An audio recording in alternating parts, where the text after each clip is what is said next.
kay nga kalipay sa ato igsuon nga makalingkod. Maayong buntag sa tanan. Palihog igna ang imong tapad nga salamat og congratulations kay nagkita na pud ta karon.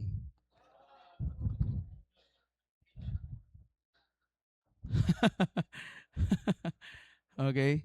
Mga igsuon, dili ba mo mubati og dako nga kalipay nga makita ang inyong igsuon matag Domingo? Lipay. Lipay na lang, pader.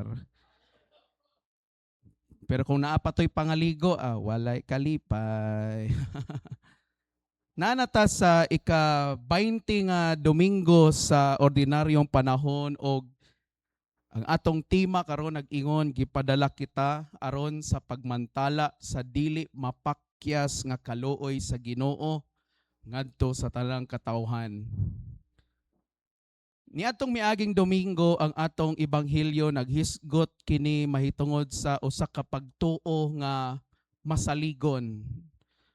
The kind of faith that trusts. Karon nga Domingo ang atong ebanghelyo nagpakita usab kanato og lahi na pod nga klase sa pagtuo. Kining gitawag nga persistent faith. Kining pagtuo nga mapadayonon. Panahon sa kalisod, kinahanglan ta og pagtuo nga dili mubuhi sa Dios. Og mauni ang leksyon sa atong ebanghelyo karon nga Domingo.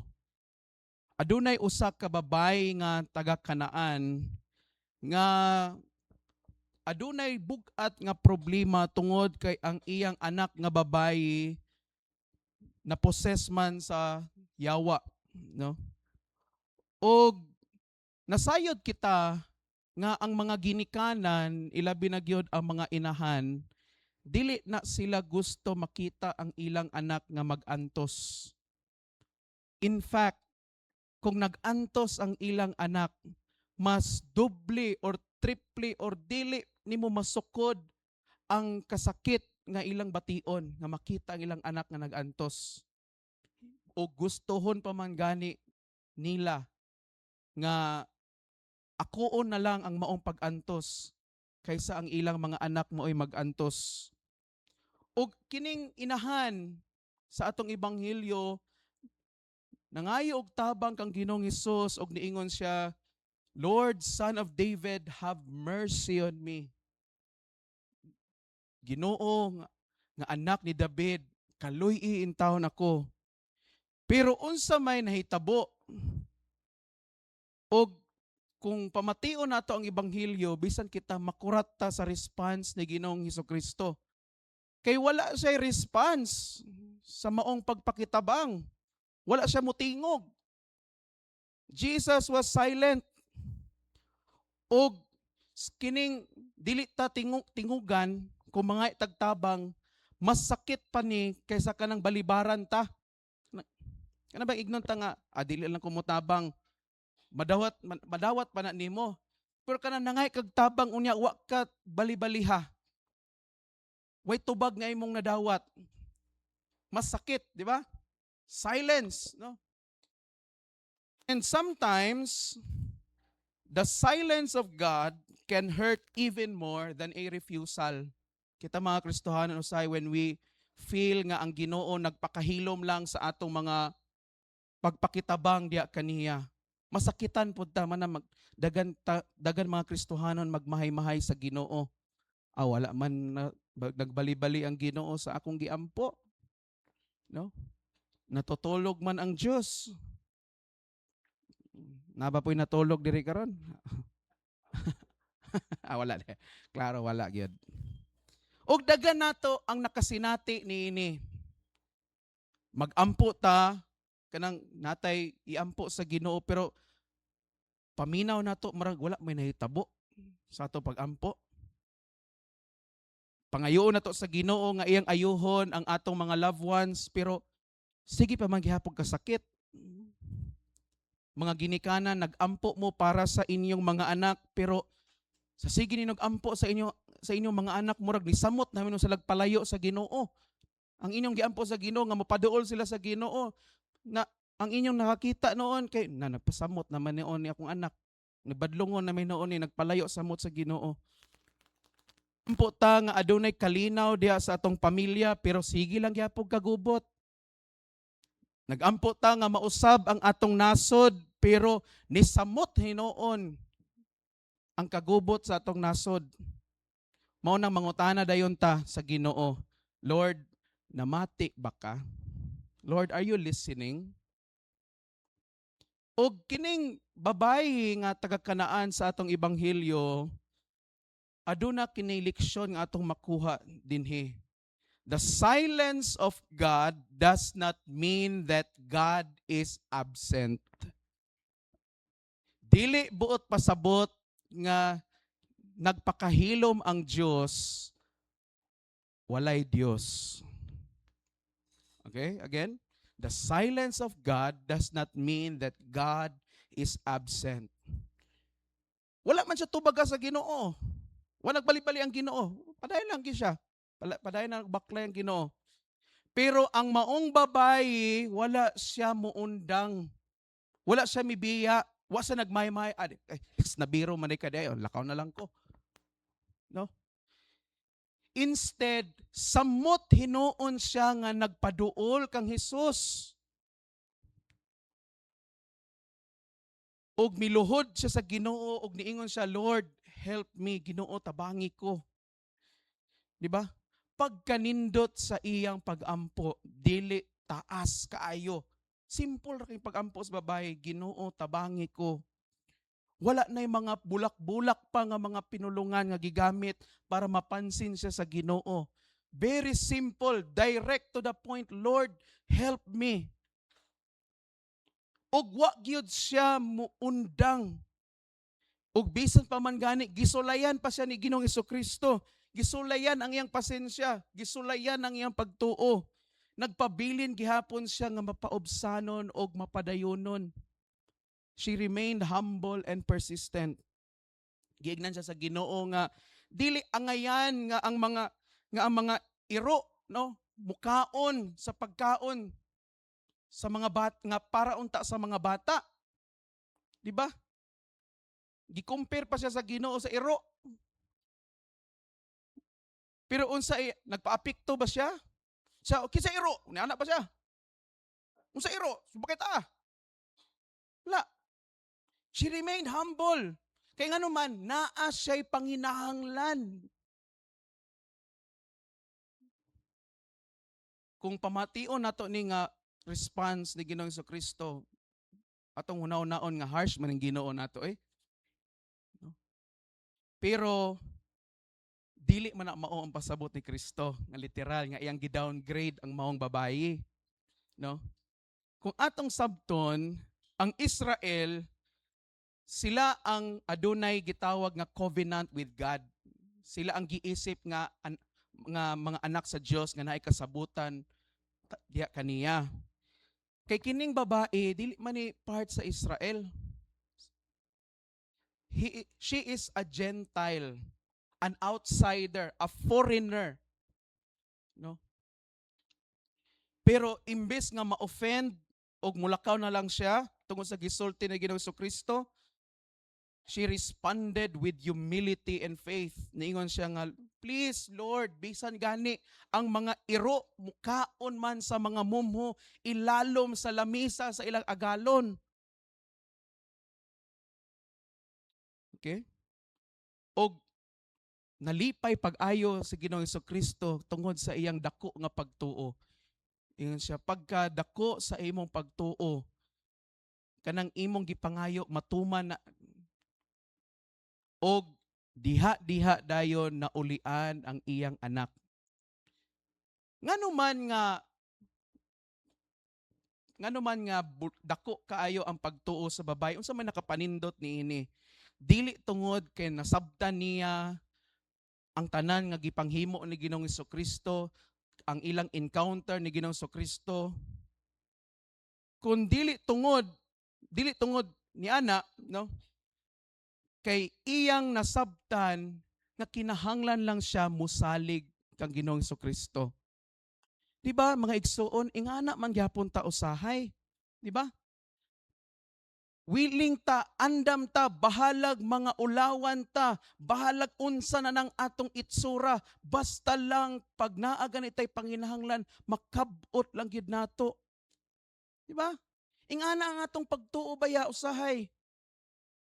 No? Bahala nagkagidlay na imong dagway mo adto jud ka sa opisina kay mag-fill out na ka sa application form sa loan kay mag-loan lagi ka kinakay panginahanglan. Di na magmatter sa imo kung naka-make up ka diha, naka unsa pa na diha ang imo bahala pang nakagisik-gisik na imong sanina diha. Kung ingana bitaw ang atong kinaiya sa atong pagtuo sa Dios, malipay gid kay pag-ayo ang Ginoo. Kanang persistent faith ba? Kanang di jud ta muundang. Ug mao ni ang klase sa pagtuo nga atong gikinahanglan karon nga panahon. Dili nang pagtuo nga kanang muingon bitaw nga Lord, mutuo lang ko nimo kung imong tubagon ang akong pagampo. Lord, ayha ra gid ko mo commit sa simbahan pag imong tubagon sa akong pagampo. Conditional man ang faith. Tagaan ni mo kondisyon ang Ginoo ba? No? Na kung dili niya tumanon, dili pud kamo tuman sa imuhang saad. Okay? Ang atong kinahanglan nga pagtuo kanang moingon ta sa Ginoo nga Lord, bisan wala ko nakasabot pero mosalig gihapon ko nimo. Lord, bisag wa pa nako makita or madawat ang tubag sa akong mga gipangayo nimo. Magpadayon gihapon ko nga magampo og mangayo nimo. Lord, bisag usahay bation nako nga murag nagpakahilom ka pero magpabilin gihapon ko diha sa imo. Mga igsuon, mauni ang usa sa pinakadako nga pagpadayag sa pagtuo nato. Kanang dili gyud ta mo lakaw palayo sa Dios. Kana bang muabot ang grabe nga kalisod sa atong kinabuhi, magpabilin gihapon ta sa iya. Kana bang bation nimo nga murag wa naman uga naman kayo ni ako mga pagampo oy. Magpadayon gihapon ta nga moampo. Bisan pag nasuko ka, magpabilin gihapon ka. Kana bang nakita nimo nga murag wa gitubag ang Ginoo sa akong mga pagampo, magpabilin gihapon ka. Unsay nakapaguba sa atong pagtuo? Kanang atong kinaiya nga magmahay-mahay. No? Pag di gani matuman ang atong gusto, o kung kanus nato ni gusto matuman, magmahay-mahay man dayon ta sa Ginoo. No? Kay gusto man nato nga diha dayon Lord, dapat ani nga adlaw, ani nga orasa. Dili man ta makasalig sa iyaha. We cannot trust Him. Tungod kay ngano man, gusto nato atong kaugalingon ang matuman. Pero timan ini, bisan og hilom ang Dios, dili na mao ang katapusan sa tanan. Ang babayi nga taga-Kanaan sa atong ebanghelyo, miuli siya nga gitubag sa Ginoo ang iyang pagampo. Pero sa wala pa naayo ang iyang anak, aduna nay nindot nga butang nga nahitabo. Ang iyang pag-antos nagpakita kung unsa kadako ang iyang pagtuo. Mauna nga kung moabot ang mga lisod nga mga adlaw sa atong kinabuhi, pwede man nato awaton ang pagampo sa maong babayi. Very simple. Lord, help me. Diba? Kana bang dili ta mahay-mahay dayon sa Ginoo. Ug sigurado ko kitang tanan igo ta ani. Daghan mga panahon nga nagmahay na ta sa Ginoo. Daghan nga mga panahon nga gituyo nato nga maluyahon sa atong pagpangalagad kay nganuman kay we feel that God failed us. Gibanti nato nga gipakyas ta sa Ginoo, no? Daghan nato nga tuyoon na lang nga dili mo simba og Domingo kay we feel that God failed us. Wala mga nagbali-bali, Lord. Sa ba may pulos nga ako magsimba?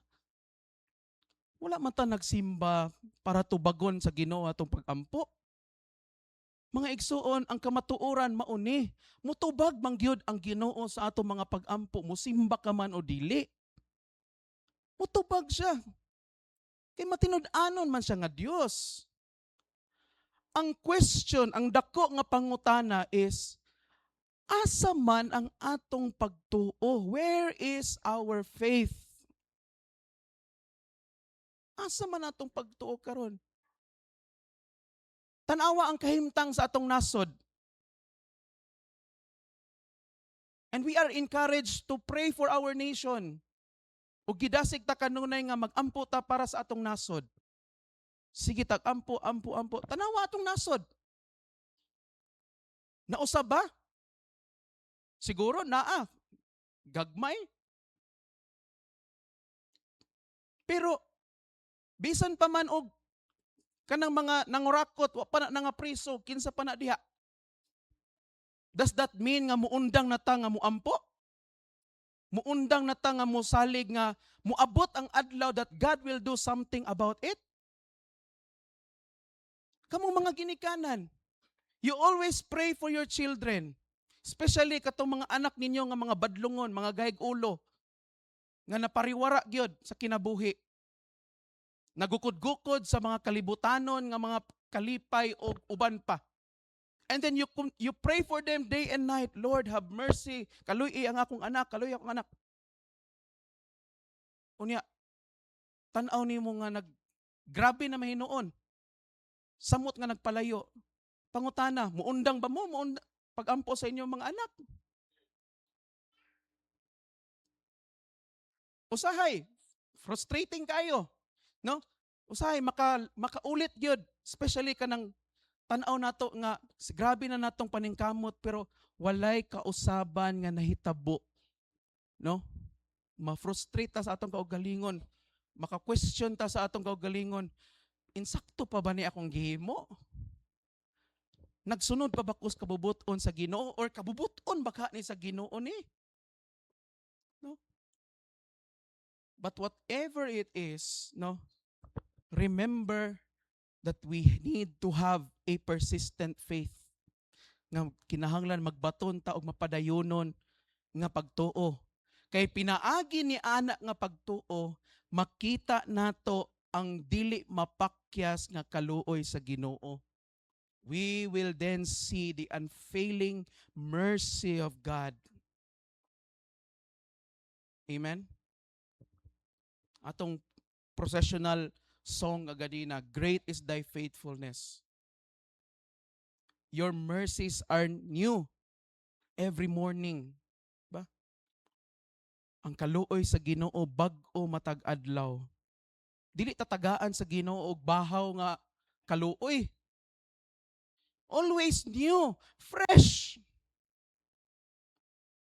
Because God wants to assure you and me nga bisan unsa pa nang imong giatubang karon sa imong kinabuhi, there is always fresh hope every day. Dunay bag-o nga paglaom matag adlaw.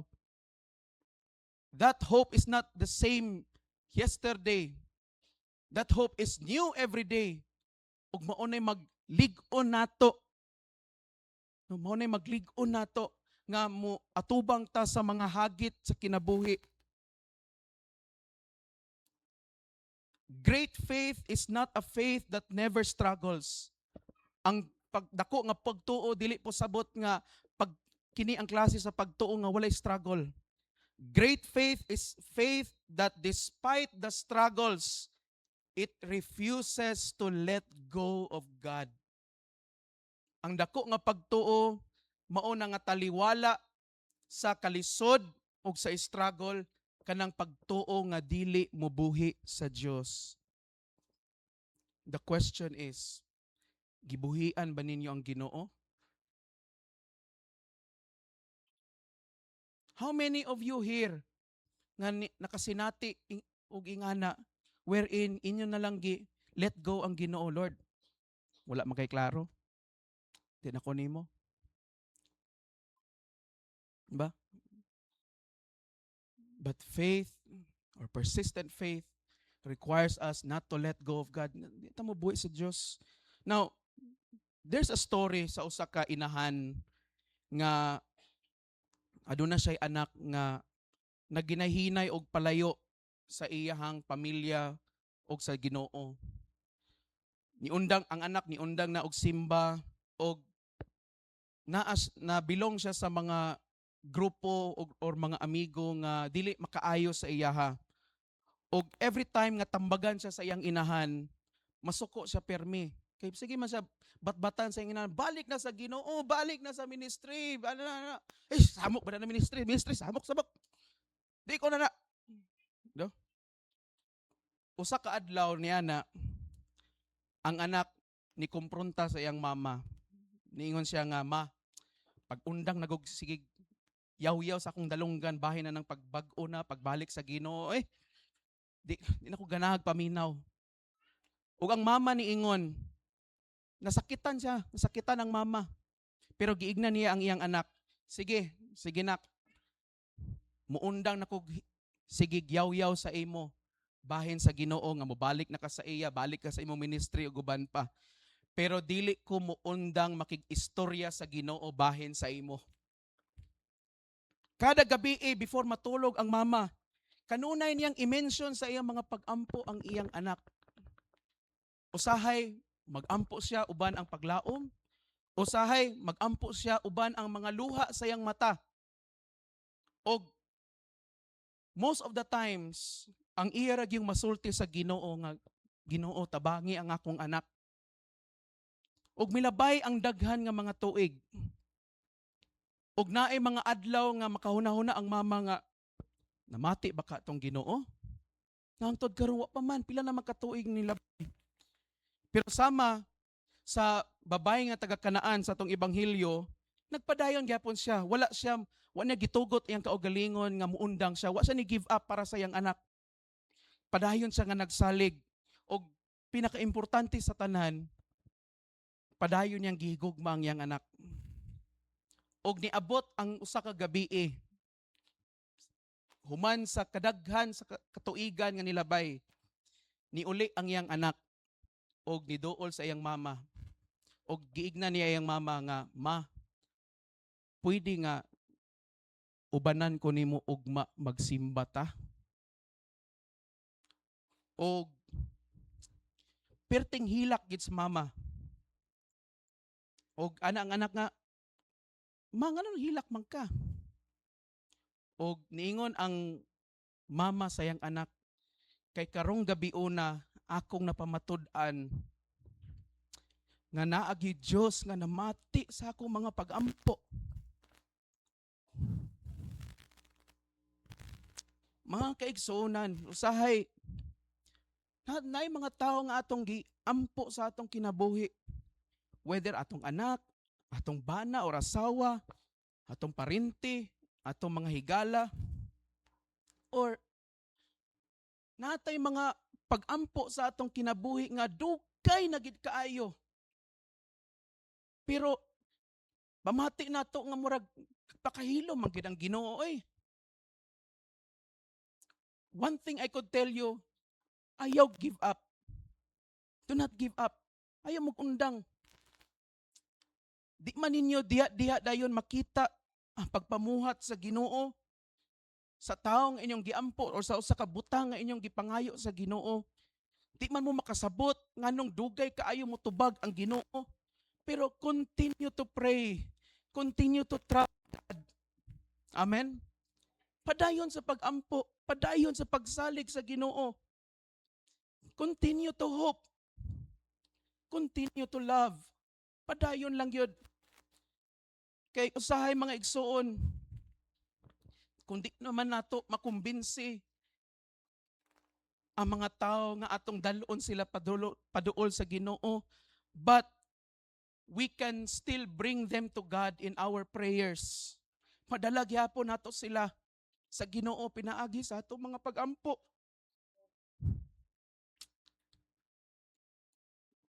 And kung dili na ta kabalo unsay atong iampo, just tell God, Lord, help me. Tabangi ko Ginoo. Dayon ayaw gyud og undang og salig sa Ginoo. Because the day will come that God will answer your prayer.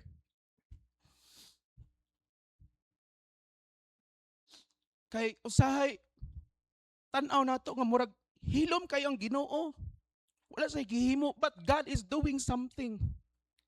God is working something in the background of our lives.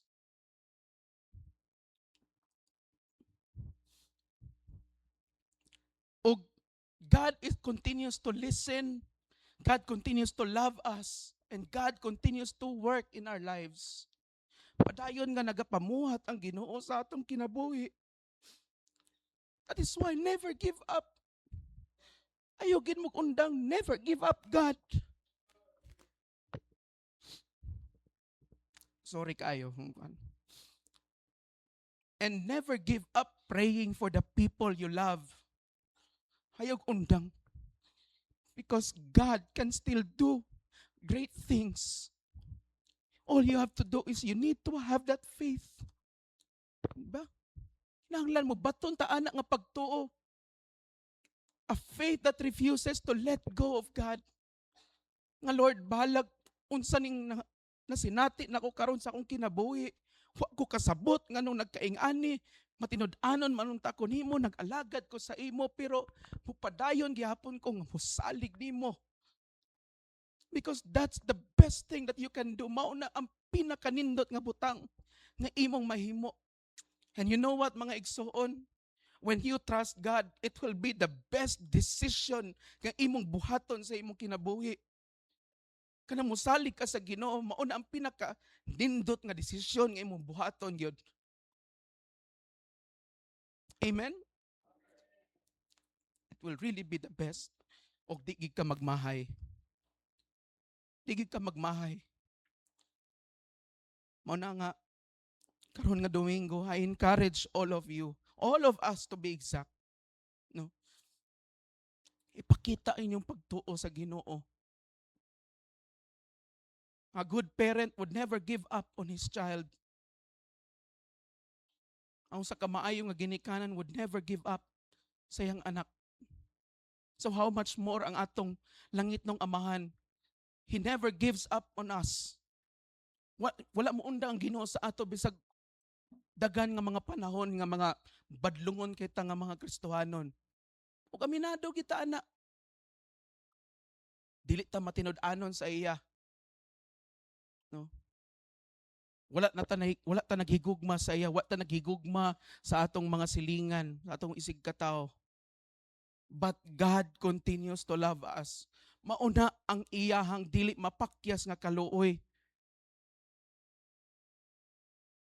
Mauna nga usahay ka nang dali ra kay ta mo give up sa atong isig katawo. Di na ta mo pasaylo nila, di na ta mo hatag og chance nila, dili na ta mo musabot nila tungod kay moingon ta nga napuno nako, di nako, wa na ko ganahi. Una-una ang imong kaugalingon, pila na kahigayon nga pasaylo ka sa Ginoo, higugma kas Ginoo, gisabot kas Ginoo. O wa kanya sukmati bisag kausa sa imong pagkulang sa iya. Because of His great mercy in your life. Amen? Kung sa dako nga kaluoy. O ginaot nga, importante kay nga masabtan nato ni, kay kung ato ni masabtan, mausab ang atong pananaw sa atong isig kataw. Mga ginikanan, kung nag-ampo mo sa inyong mga labad nga mga anak, when you understand God's mercy in your life, unya tanawon ninyo kanang inyong mga anak kag gipang-ampo ninyo nga mga labad kayo, mausab inyong pananaw. Mabuutan mo, mutaas ang inyong pasensya. Kay hunaunaan ni, kay kung dili kamo, kay kung dili kita, kinsa man di ay ang maningkamot, kinsa man di ay ang makigbisog para sa kaluwasan sa ilang kalag. Ha?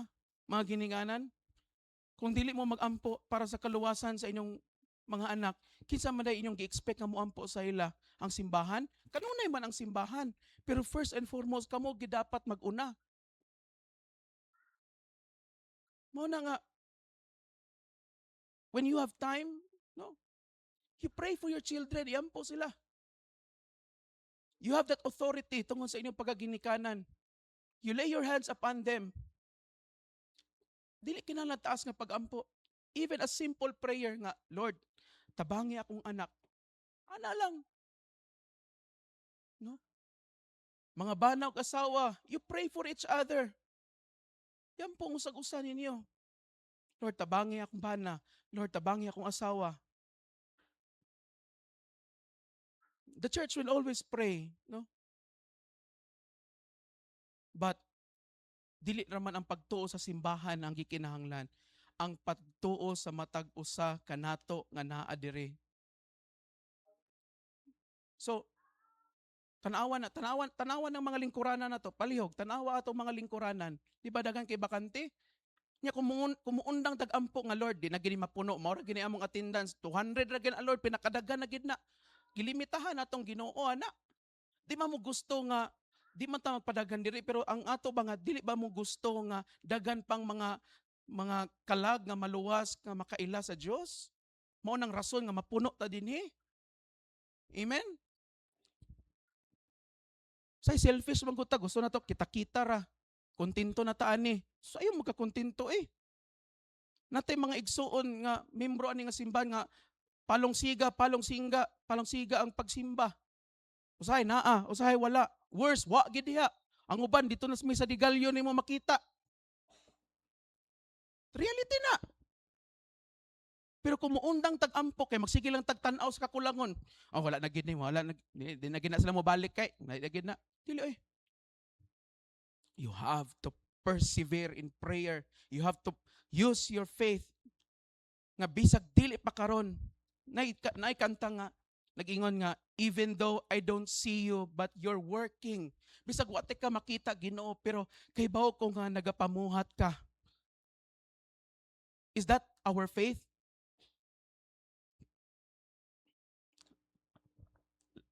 Last story before kumuundang diri kay murag taas naging kog sige yaw-yaw naging ko diri. 2 weeks ago, nag-drive ko sa syudad. Og nakita nako ang kanang ang tangke sa akong motor nga nagblink-blink na buot pasabot nga hapit na mahurot ang gasolina. So, pagtan-aw nako sa akong pitaka, tagnaon sa color nga naa white. So nang white, invisible. Why sulod? Abog rin ni gawas. So I said, kung magyaw-yaw ko dire, magsigog bagot buta, mahotdan gid ko dire. But I will not do that. I'll just pray. So while drive ko ga blink ana, wala ko kabalo asa na ko nang ngabot dapit. Tanawan na ba nga dapat ang ngayan himuon na to pag undang og drive kaya di ka mahotdan. Kasi mo drive. And I said, Lord, thank you for supplying my need karon. Oh, kabalo ang Ginoo nga I need it right now. Pero nagpadayon na gyapon og drive hangtod nga nagwarning na gid siya nga mahurot na gid siya, mapaw na ginihapit. Iko sige lang. Bala magtulod ko pa uli okay ra, but dili ko magmahay nga kung tagaan ko sa Ginoo karon diha dayon or ugma sunod semana, it doesn't matter, di ko magmahay sa Ginoo.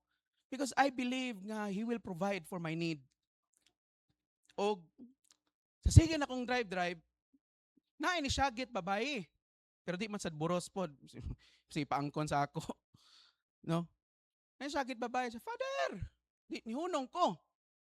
Siyog nanaaman sa pikas nga kanto. Sige ko na kinsa maning babae mo kailan ni. So nitabok siya. Tabok siya. Di hubo na akong helmet. Eh ko nga kay inga naman akong style pag di gani ko makaila gani or makalimot ko kinsa imong ngalan magisingisi ra man ko nimo. Hay, kumusta? Pero agad ko kaila gyud. So siya father, amin siya. Ko asa man ka? Ko kinsa gani ka? Yun siya nga. Ako biya to father katong mama na tong imong gibunyagan last year. Kasi una kadaghanan sa kadaghan sa akong gibunyagan last year. Ako kadumdum pero sigo ako okay. O kumusta naman? Paminawa unsay ang gisulti nako ingon siya, Father, gitawag tika kay giignan man kus Ginoo nga tagaan ko na kanako og panggasolina nimo.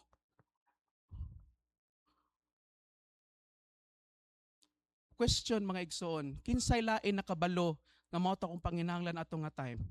It's only God. Ang punto ba, nakadungog di ay ang Ginoo. So, ipatubil nako, unya, napa may sobra gamay, ipad na kong siopaw sa gaysano. Natubilan akong motor, natubilan pagid akong tiyan. So, glory to God. Yan na. Full tank full tank. Oh. Base yung na yung budol, Father, na yung full tank, Father. Amen. Full tank na imo, Father, pero diesel ha, diesel, dili unleaded. No? Ipa-full tank lagi, pero diesel man sa inyo ipatubil. No? So, tanawa, persistent faith. Unsa man ang asa dadto ang persistent faith? Katong padayon nako si drive nagblink na. Kaya akong conviction nga di mag-provide gid ang Ginoo kay kabalo mo provide gid kay faithful kay sa Ginoo. And he did. Wa gid siya napakyas. Wa man kuning basin na unya sa inyo ba mag-awaton ko to sa Father ba sige bet drive sa good report nga kuan. Nya kung mga pagnan mo, di na ako nasala ha. Drive mo na, mawaday mo ipagtuon na mapagnan mo, magtulod mo paingon sa inyong balay. Pabot-abot ay mong imikit sa bakay manawag na ako dire. Ha, bariha. Ako sa imo, manawag na lang kagkuan, motor ba para itulod ka paingon sa inyo. Mga igsoon, when you have faith, all things are possible. Kung nakakay pagtuo, tanang butang posible. Wag yung imposible ana. Bisa pagpara sa imo nga kuan, hindi man mauwam sa Ginoo, maikog man sa nga mamuhat ang Ginoo. Dili ayaw gid kaulaw. Gamita imong pagtuo. 5 ka tuig, 6 ka tuig na ko nag full-time ministry pero bisag ka usa, wa gyud nagkulang ang Ginoo sa akong kinabuhi. Why? Faith ray saligan. Pero ubanan po sa buhat, di ba? Kaya pagtuo nga walay buhat, patay man na. So mga igsoon, I challenge you, sama sa babayi sa atong ebanghelyo, use your faith. Palihog manindog.